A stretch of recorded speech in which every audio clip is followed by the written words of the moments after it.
आज आमची मुले सादर करत आहेत आजीबाईचा बटवा। आजीबाईच्या बटव्यातली मी आणलेली एक गोष्ट आहे तुळशीचे पान। तुळशीच्या पानाने खोकला बरा होतो व शरीरासाठी चांगली असते।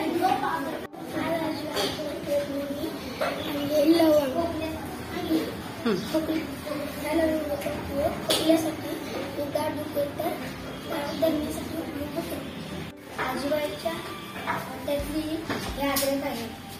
अद्रक आपल्याला खोकला बिकला झाल्यावर अद्रक खायचा। आजीबाईच्या बटव्यातली ही एक वस्तू आहे हळद।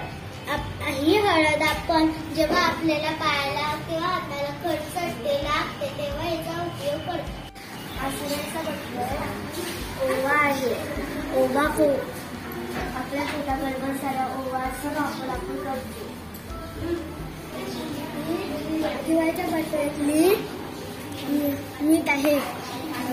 खोकला झाला की गरम पाण्याने